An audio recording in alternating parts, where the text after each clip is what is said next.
Kita panjatkan puji syukur kepada Allah yang telah memberikan rahmat dan hidayahnya serta kesehatan kepada kita bersama, sehingga pada hari ini apa yang sudah terjadwalkan itu bisa kita laksanakan.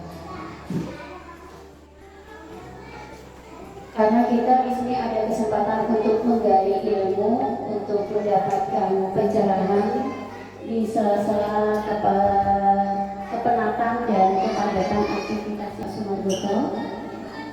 Karena saya yakin setiap ada pertemuan itu pasti ada ilmu atau ada amanah yang nanti akan tersampaikan, yang akan bisa kita terima dan kita praktikkan di lapangan. Salawat dan salam kita haturkan pada Nabi Muhammad SAW yang telah membawa kita dari alam kegelapan menuju alam yang terang benderang. Sebelumnya saya mohon maaf yang sebesar-besarnya. Inilah keadaan kami. Walaupun kemarin sebenarnya sudah diinformasikan oleh Pak Sumargoto, beliau sudah menggerakkan kami, walaupun belum jadi guru penggerak yang betulan, tapi sudah mulai menggerakkan. Tetapi memang kondisi kami seperti ini. Karena ada salah satu guru yang kebetulan istrinya sedang dirawat di rumah sakit sehingga beliau tidak bisa hadir. Kemudian kalau Pak Saat kebetulan juga ini berbenturan agendanya dengan rapat pleno PPS di kecamatan sehingga tidak bisa. Tadi malam sudah menginformasikan pada saya. Jadi inilah kondisi kami.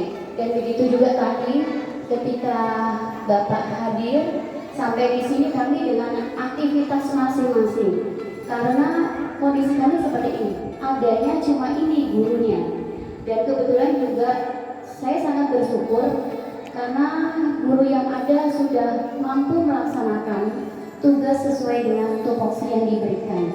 Jadi tanpa komando lagi, begitu kita informasikan atau kita SK-kan ini nanti ini, jadi tanpa harus dikomando setiap hari, itu sudah berjalan dengan maksimal. Jadi bersyukur sekali, dan saya sangat-sangat berharap sekali adanya program CGT yang bisa membuat sekolah ini lebih berkembang lagi, lebih memberikan warisan yang bermanfaat bagi anak didik maupun bagi lingkungan. Karena saya sudah mulai bisa merasakan, saya yakin guru penggerak itu tidak hanya menggerakkan diri sendiri, anak didik, dan teman sejawat. Saya yakin nantinya akan bisa menjadi guru penggerak yang tetap rendah hati dan selalu memberikan yang terbaik untuk lingkungan. Terima kasih.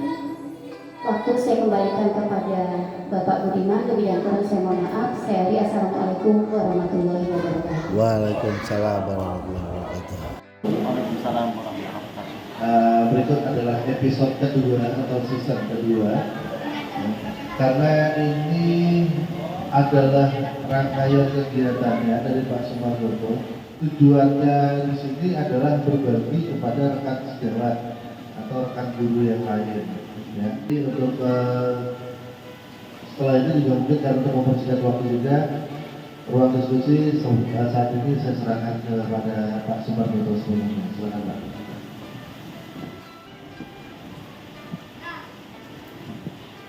Terima kasih. Assalamualaikum warahmatullahi wabarakatuh. Waalaikumsalam warahmatullahi wabarakatuh. Ini yang kedua kalinya karena pendampingan yang kedua untuk calon guru penggerak. Jadi yang saya hormati Ibu Kepala Sekolah, yang saya hormati pendamping Pak Messi dan Bapak Ibu yang berbahagia. Aku sempat mangkat gitu. Pada hari ini saya akan menyampaikan daripada tugas pendampingan yang kedua, yaitu menyampaikan pemaparan visi dan prakarsa perubahan untuk guru penggerak. Nah ini kan saya perkenalkan dulu pengajar praktik saya gampang sekali. Ini agak sedikit berbeda dengan yang aslinya, nanti cari yang paling gampang Pak Mercy Ani. Ya, fasilitatornya adalah Pak Rohman bin Alfa, ini orang Samboja. banyak dekat di IKN beliau ini.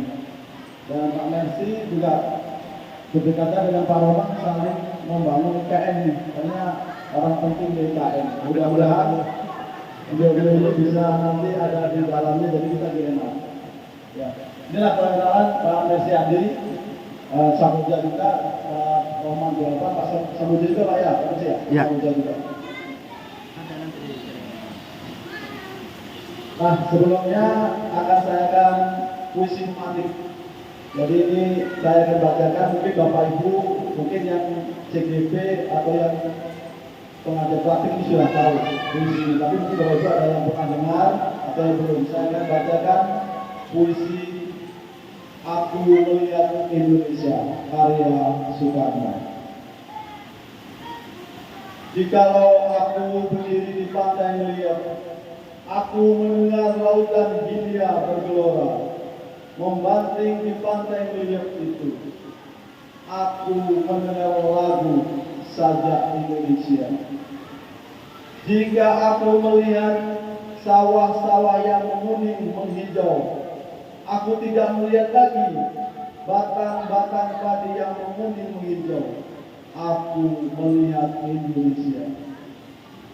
Jikalau aku melihat gunung-gunung, gunung Merapi, gunung Semeru, gunung Merbabu, gunung Tangkuban Perahu, gunung Kelebet, dan gunung-gunung yang lain, aku melihat Indonesia.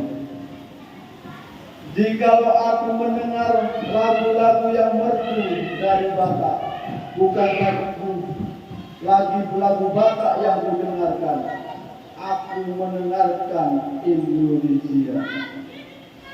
Jikalau aku mendengarkan pangkur palaran, bukan lagi pangkur palaran yang kudengarkan, aku mendengar Indonesia. Jikalau aku mendengarkan lagu Olesio dari Maluku, bukan lagi aku mendengar lagu Olesio, aku mendengar Indonesia.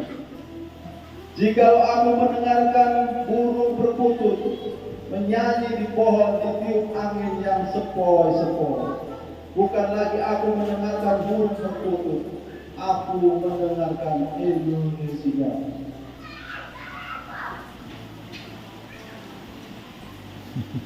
Jikalau aku menghidup Indonesia,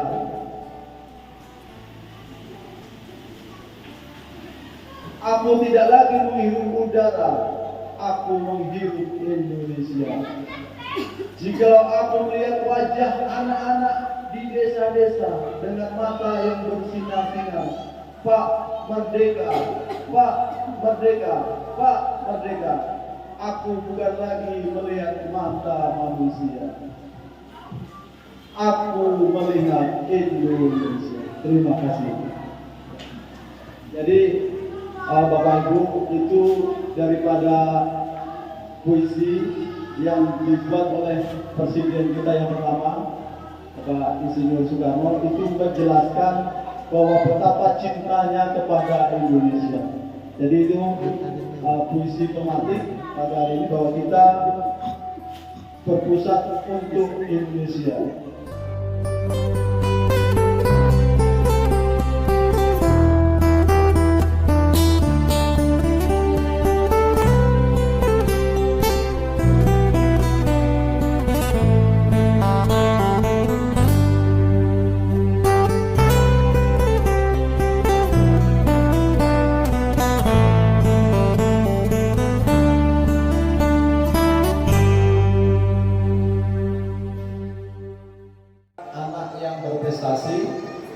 Beriman dan berakhlak mulia.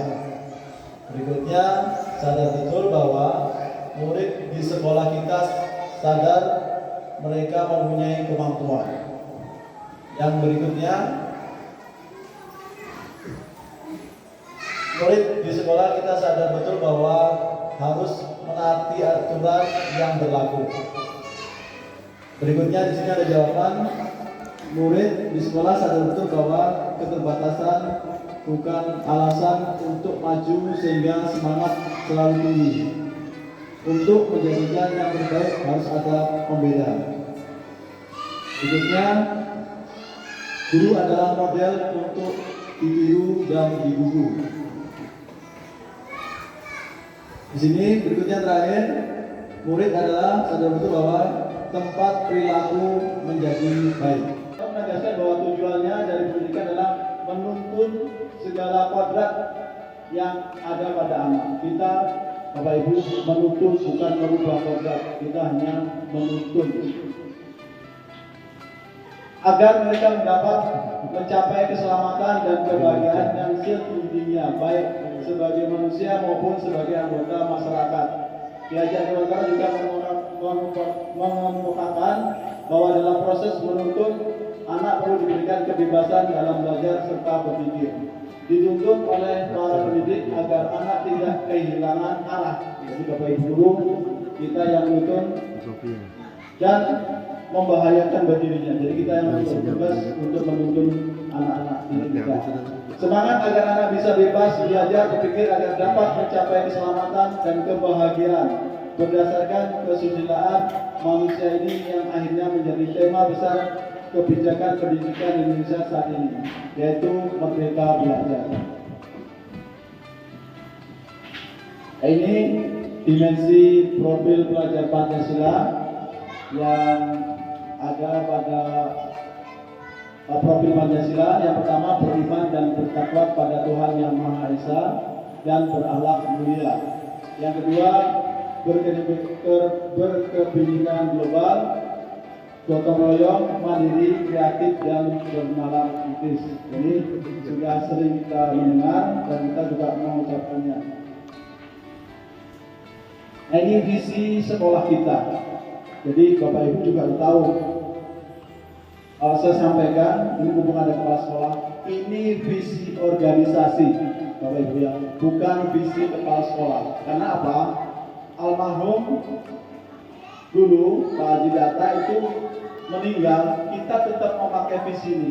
Artinya ini bukan visi kepala sekolah, tapi ini adalah visi organisasi yang kita jalankan. Nah, ini visi sekolah kita, menjadikan SDN 014 Angana harapan masa depan masyarakat yang memiliki akhlak mulia, cerdas, dan terampil yang berwawasan lingkungan. Saya garis besar di berwawasan lingkungan. Kenapa? Saya lihat kita sudah mencapai adiwiyata tingkat provinsi pun nasional. Kemarin sempat kita mengalami kekurangan, ini belum, tapi mudah-mudahan ini ada di garis besar berwawasan lingkungan. Wajar kalau visi kita ke lingkungan dan mencapai menjadi sekolah adiwiyata.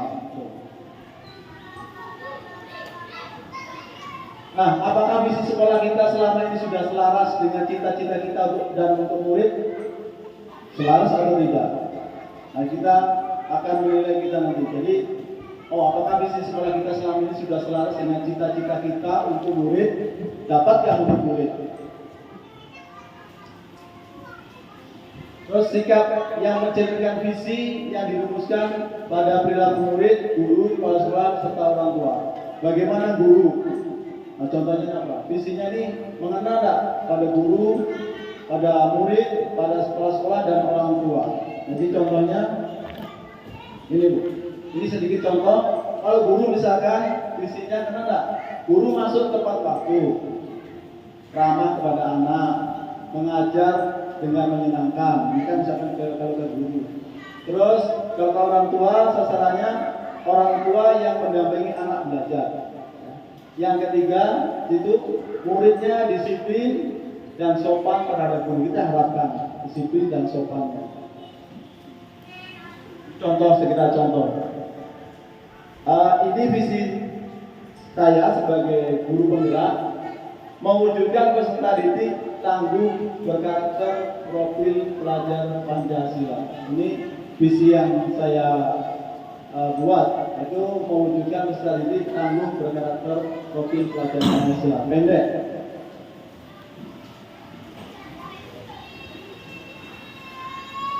Nah, dari itu adapun prakasa perubahan sudah disampaikan dari yang lalu, CGP yang pertama, ini prakasa saya atau misinya, misi ya, itu sama, menjadi guru yang menyenangkan bagi murid.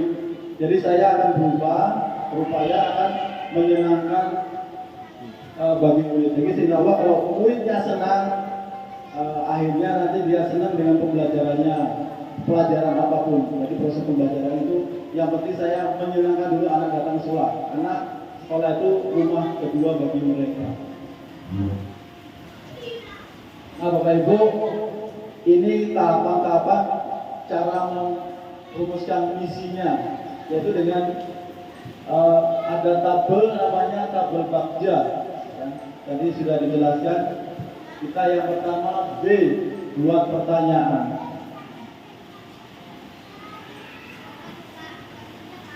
Nah, saya tidak banyak buat pertanyaannya. Yang saya buat untuk prakasa perubahan karena menjadi guru yang menyenangkan itu bagaimana? Saya akan bertanya, apa yang harus saya lakukan untuk menjadi seorang guru yang menyenangkan murid bagi murid? Ya. Yang kedua, langkah-langkah apa yang perlu dipersiapkan guru yang menyenangkan bagi murid? Jadi yang pertama situ tindakannya menjadi guru yang perhatian dan komunikatif kepada murid. Jadi guru yang lama menjadi contoh teladan dan memiliki sikap yang humoris dan dinamis. Yang kedua, menguasai materi. Ini penting Bapak Ibu. Memiliki teknik mengajar yang bervariasi, adil dan bijaksana dalam memperlakukan murid. Itu dalam tahapan B yang buat pertanyaan kerja. Yang kedua, hanya ambil pelajaran.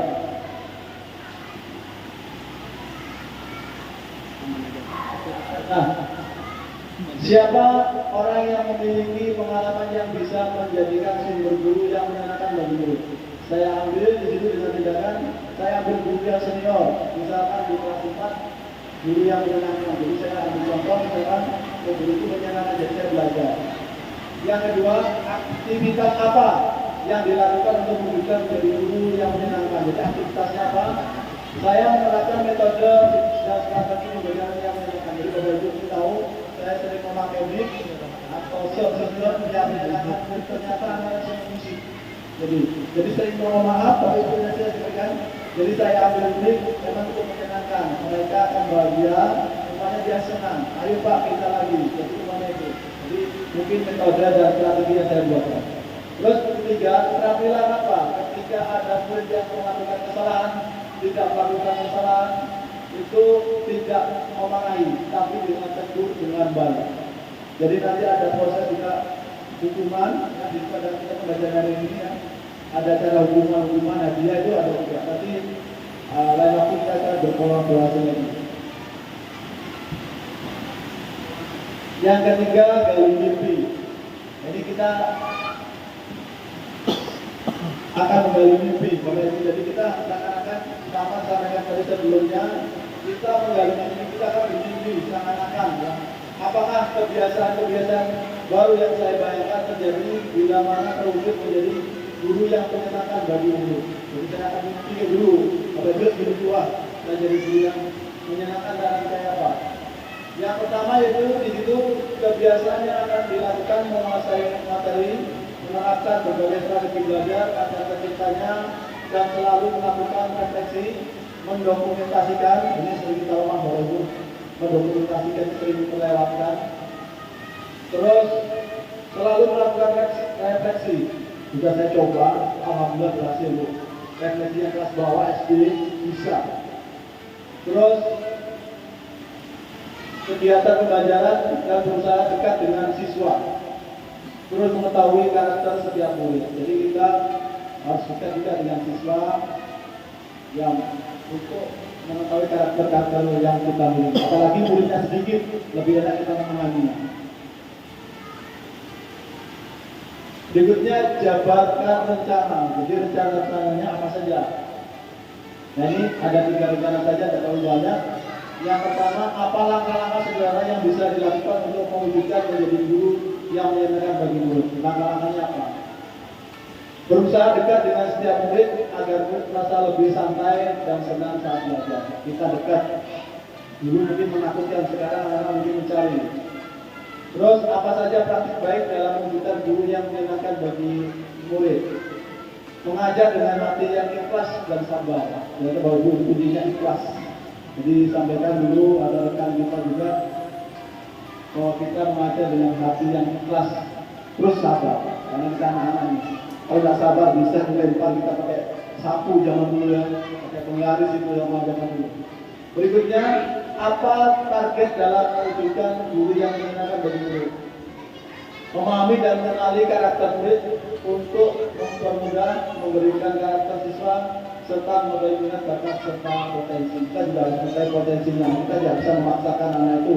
Kalau potensinya tidak memiliki ya, kita menyampaikan sampai potensi anak tersebut. Karena kadang bukan di pembelajaran keilmuan, kadang olahraga yang lainnya.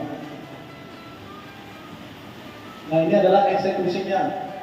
Jadi eksekusi yang saya lakukan, siapa yang mengarahkan dan memantau saya dalam mewujudkan menjadi guru yang menyenangkan murid? Ada yang mantau. Jadi Bapak Ibu mungkin yang pertama mengajak rekan sejawat yang memiliki keinginan sama dalam menyusun program pembelajaran yang menyenangkan bagi murid. Mungkin nanti Bapak Ibu saya minta teman, rekanlah. Syukur kalau enggak salah sekolah, ada seperti sini. Nah, ini mengajak menyusun program kayak apa yang menyenangkan. Yang kedua, bagaimana agar perwujudan menjadi guru yang menyenangkan bagi murid, agar terlaksananya melakukan 5S, itu salam sampai tadi sudah sampaikan juga. Oh, kita sudah ada sebenarnya, cuma ini cara eksekusinya. Yang ketiga, melaksanakan pembelajaran berpusat pada murid. Kembali lagi kita berpusat pada murid. Jadi kembali lagi Bapak Ibu, kita pusatnya ke murid bukan karena atasan atau dipuji dan sebagainya. Dari itu kesimpulan Bapak Ibu, di kurikulum Merdeka, ini Merdeka itu ternyata ada artinya. Merdeka itu mulai dari diri, E-nya eksplorasi, R-nya ruang kolaborasi, D-nya demonstrasi, K-nya kontekstual, E-nya elaborasi, pemahaman dan koneksi antar materi serta aksi nyata. Itu ada artinya merdeka. Saya kira dulu merdeka dibaca ternyata ada kepanjangan dari kata merdeka. Jadi kesimpulan saya, merdeka belajar adalah memanusiakan manusia sesuai kodrat alam dan kodrat zaman menurut Piagam Dewantara sebagai pendidik menuntut murid mencapai cita-citanya melalui visi dan berasa berjuang. Visi sekolah akan terwujud adanya kolaborasi pelajaran sekolah. Dan ini saya mengutip dari Piagam Dewantara. Jadi ini Bapak Ibu guru kami yang ada, Bapak pendamping. Jadilah guru-guru sebenarnya yang ada di sekolah kami. Kami punya slogan maju sendiri biasa, maju bersama luar biasa. Jadi itu visi mungkin atau moto saya. Jadi kalau sendiri kurang biasa, ya. Kalau banyak-banyak bersama-sama kita menjadi luar biasa. Insya Allah dengan guru yang apa adanya 8 ini bisa memajukan sekolah kami. Terima kasih, mungkin saja yang bisa saya sampaikan. Saya akhiri. Assalamualaikum warahmatullahi wabarakatuh. Ya, luar biasa sekali pemaparan dari Pak Sumargoto. Jadi itu tadi Bapak Ibu ya, diskusi bahwa Pak Sumargoto punya satu inisiasi untuk melakukan perubahan, satu perubahan di mana Pak Sumargoto mengangkat bagaimana untuk menjadi pendidik atau guru yang menyenangkan bagi murid. Karena memang itu juga salah satu tujuan yang tertuang daripada kurikulum Merdeka, di mana saya juga setuju dengan apa yang dikatakan Pak Sumargoto. Jika murid itu sudah senang dengan gurunya, sesusah apapun pelajarannya, mereka akan berusaha untuk mengikutinya. Tapi kalau sudah murid tidak suka sama gurunya, mau semudah apapun pelajarannya, mereka sudah tidak ada semangat untuk belajar. Jadi memang itu model dasar daripada kurikulum Merdeka. Dan ini tadi memang salah satu hasil dari proses pembelajaran Pak Sumargoto. selaku calon guru penggerak untuk angkatan 11. Jadi memang ini merupakan tahap pembelajaran dan visi yang tadi juga adalah buah pikiran dari Pak Sumargoto, begitu juga dengan prakarsa perubahannya yang mudah-mudahan Ibu Kepala Sekolah bersedia atau mengizinkan Pak Sumargoto untuk tetap melanjutkan prakarsa perubahan yang ini dilakukan beliau sampai tuntas, dan semoga apa yang sudah dilakukan Pak Sumargoto semata-mata hanya untuk kemajuan sekolah dan untuk memberikan pengaruh positif buat rekan-rekan guru yang lain.